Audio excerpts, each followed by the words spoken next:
Now, much of this goes beyond even just functional magnetic resonance imaging, because there's a bit of a complication here, and that is we've come to understand that there has to be some difference in brain response to simply seeing monkey see, monkey do, and monkey doing.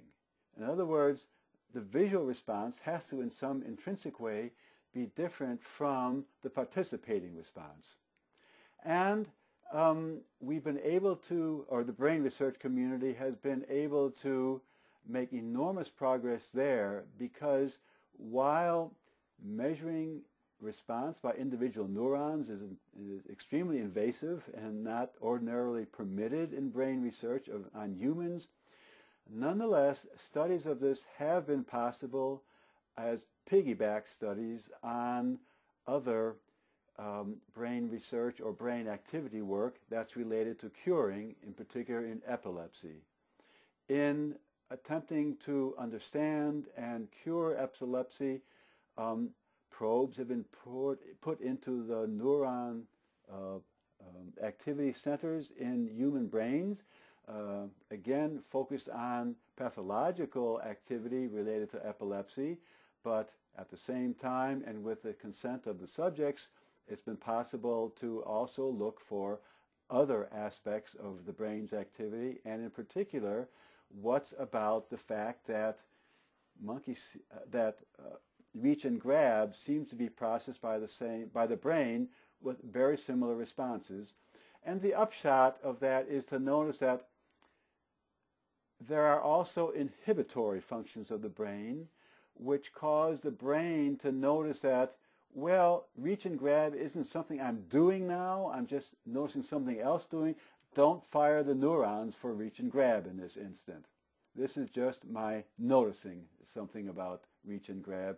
I'm not participating. So there are other neural activities which had been understood in the past that are related to the firing of individual neurons, which we can now understand reasonably well.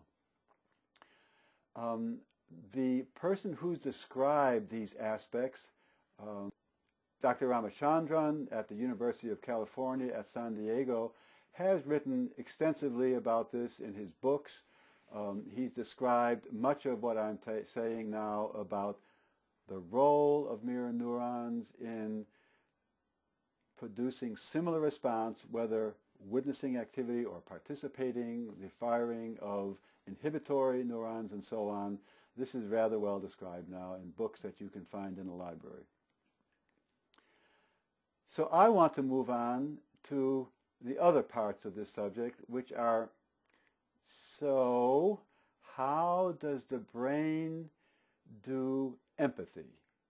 What does it mean to say that some brains seem to sometimes be in empathetic response to other human individuals?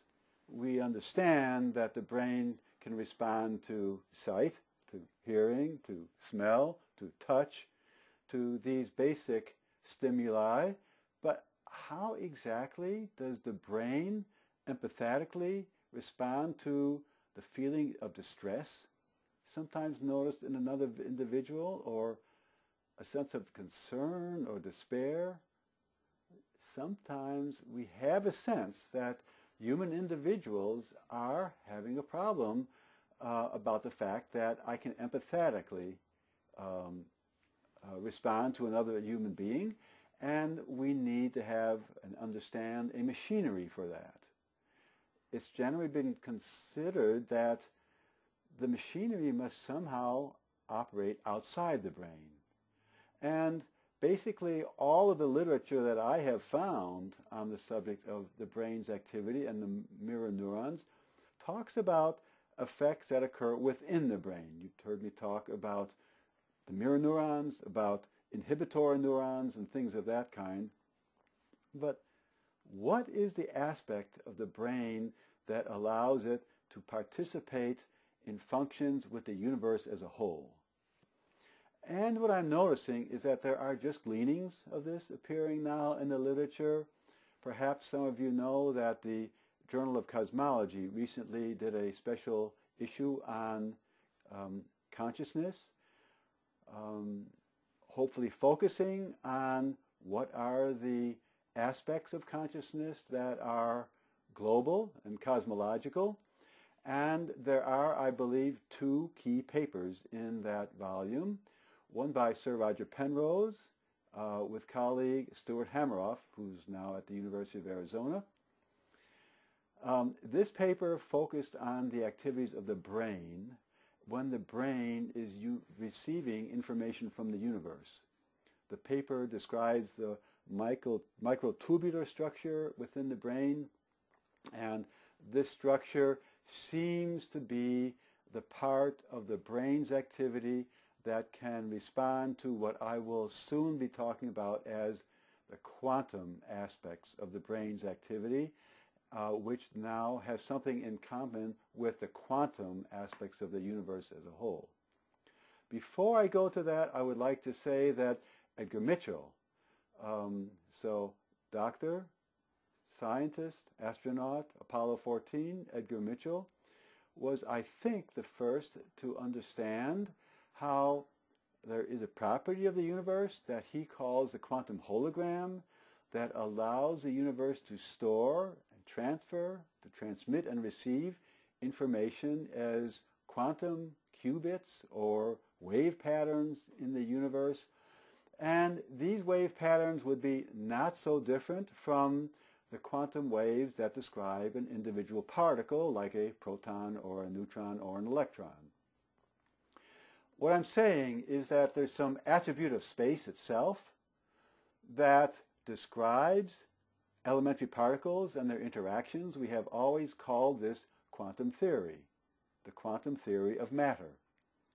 But following Edgar Mitchell, what if that quantum theory of matter, which is known to be incomplete in many regards, is also a quantum theory of consciousness? What if those attributes of space-time, our Einstein four-dimensional universe, what if those elements that describe quantum particles also describe consciousness? Well, that would be very interesting because it seems to be with what the brainwave research is driving us to now.